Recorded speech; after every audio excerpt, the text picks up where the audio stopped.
നമസ്കാരം. Raf talk ഫുട്ബോളിലേക്ക് അവർക്കും സ്വാഗതം. വേൾഡ് കപ്പിലെ ബ്രസീലിൻ്റെ മൊറോക്കോയുമായിട്ടുള്ള ആദ്യ മത്സരം കളി 1-1 സമനിലയിൽ പിരിഞ്ഞല്ലോ. കളിയിലെ മികച്ച താരമായി തിരഞ്ഞെടുത്തത് വിനി ജൂനിയറെയാണ്. അത് ശരിയായൊരു തീരുമാനമായിരുന്നു. കാരണം ഈ കളി ബ്രസീലിന് കൈവിട്ടു പോകാതിരിക്കാൻ കാരണക്കാരനായത് തീർച്ചയായിട്ടും വിനി ജൂനിയറാണ്. കളിക്ക് ശേഷം അദ്ദേഹത്തിൻ്റെ പ്രതികരണം വന്നു. അദ്ദേഹം പറഞ്ഞത്, ഞാൻ വിചാരിക്കുന്നത് ഒരുപാട് ടീമിന് ഇനിയും ഇമ്പ്രൂവ് ചെയ്യാനുണ്ട് എന്നാണ്. ഞാനൊരു ഗോൾ അടിച്ചു, പക്ഷേ ഞാനും 100% ആയിരുന്നില്ല എൻ്റെ ടെക്നിക്കൽ സൈഡിൽ.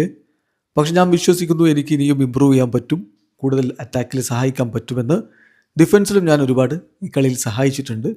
ഏതായാലും ഈ കോമ്പറ്റീഷൻ വിജയിക്കണമെങ്കിൽ ഞങ്ങൾ ഇനിയും ഡെവലപ്പായി വരേണ്ടതുണ്ട് എന്നാണ് വിനി പറയുന്നത്. വിനിയുടെ 50ാമത്തെ മത്സരമായിരുന്നു ബ്രസീലിയൻ ജേഴ്സിയിൽ. അതിൽ അദ്ദേഹത്തിൻ്റെ 10ാമത്തെ ഗോളാണ് പിറന്നിരിക്കുന്നത്. അത് വളരെ മികച്ച രൂപത്തിലായിരുന്നു. ശരിക്കും പറഞ്ഞാൽ ഒരു ഡബിൾ മാർക്കിംഗ് ആണ് അദ്ദേഹത്തിന് മേലുണ്ടായിരുന്നത്. അദ്ദേഹം ബോൾ ബ്രൂണോക്ക് കൊടുത്ത് ആ 1-on-1 ബോൾ തിരികെ വാങ്ങാൻ വേണ്ടി കിടലായിട്ട് പ്രസൻറ്റായി.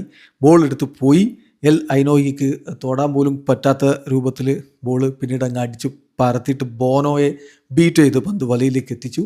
സോ അതൊരു സൂപ്പർ ഫിനിഷായിരുന്നു, ഒരു സൂപ്പർ ഗോളായിരുന്നു. വിനി പറയുന്നുണ്ട്, തീർച്ചയായിട്ടും ഞാൻ വിചാരിക്കുന്ന ഈ ഒരു കളിയിൽ ബാഡ് സ്റ്റാർട്ടാണ് ഫസ്റ്റ് ഹാഫ് കിട്ടിയത്. അതാണ് ഒരു പ്രശ്നമായത്.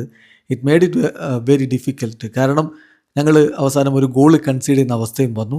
സോ സ്വാഭാവികമായിട്ടും ഒരു അരങ്ങേറ്റ മത്സരം വേൾഡ് കപ്പിൽ അത് ബുദ്ധിമുട്ടുള്ള കാര്യം തന്നെയാണ്. പക്ഷേ ഞങ്ങൾ വേൾഡ് കപ്പിൽ മുന്നോട്ട് പോകണമെങ്കിൽ ബെറ്ററായിട്ട് കളിച്ചേ പറ്റൂ. വേൾഡ് കപ്പിൽ ഒരിക്കലും ഒരു ഈസി ഗെയിം ഉണ്ടാവില്ല എന്ന് നമ്മൾ മനസ്സിലാക്കണം.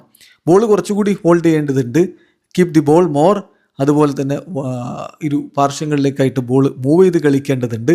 ഓപ്പണൻസ് സ്വാഭാവികമായിട്ടും നമ്മുടെ നേരെ വരും. അപ്പം നമ്മൾ ഡിഫെൻഡ് ചെയ്യണം. അതുപോലെ കൗണ്ടർ അറ്റാക്കിൽ കൂടുതൽ മികവ് കാണിക്കണം. ഇത്രയും കാര്യങ്ങളാണ് പ്രധാനമായിട്ടും ശ്രദ്ധിക്കേണ്ടത്.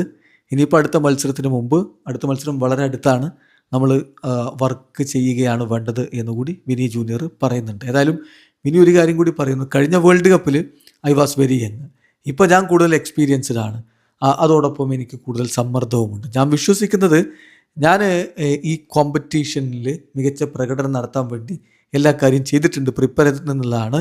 ഇവിടുത്തെ പ്രശ്നം എന്താണെന്ന് വെച്ചാൽ ഫീൽഡ് ഈസ് ഡിഫറൻറ്റ്, വളരെ ചൂടേറിയതാണ്. അതോടൊപ്പം തന്നെ നമ്മൾ അതനുസരിച്ച് അഡാപ്റ്റഡ് ആവേണ്ടതുണ്ട്. Everything happens very quickly.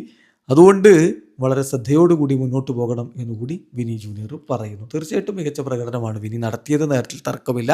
ഒരു ഗോൾ അദ്ദേഹം അടിച്ചു, 2 കീ പാസുകൾ കൊടുത്തു, ഗോളാക്കാമായിരുന്ന ബോളുകൾ അദ്ദേഹം കൊടുത്തിട്ടുണ്ട്. അത് അസിസ്റ്റായിട്ട് മാറേണ്ട ബോളുകൾ അദ്ദേഹം കൊടുത്തിട്ടുണ്ട്. പക്ഷേ അൺഫോർച്ചുനേറ്റ് അദ്ദേഹത്തിൻ്റെ സാധാരണങ്ങൾക്ക് ഫിനിഷ് ചെയ്യാൻ പറ്റിയില്ല. ഒന്ന് റാഫിനെ കൊടുത്ത്, പിന്നെ ആദ്യ പകുതിയിൽ ആ കിടിലിന് അവസരം ഇഗോർ തിയാഗോക്ക് കൊടുത്തതൊക്കെ എടുത്തു പറയണം. അദ്ദേഹം 31 പാസുകളിൽ 26 ലക്ഷ്യത്തിലെത്തിച്ചത്. അതായത് 84% പാസിംഗ് ആക്യുറസി ഉണ്ടായിരുന്നു. 5 ലോങ് ബോളുകളിൽ 4 ലക്ഷ്യത്തിലെത്തിച്ചു. 2 തവണ എതിരാളികൾ അദ്ദേഹം ഫൗൾ ചെയ്തു. സോ മികച്ച പ്രകടനമാണ് വിനി നടത്തിയത്.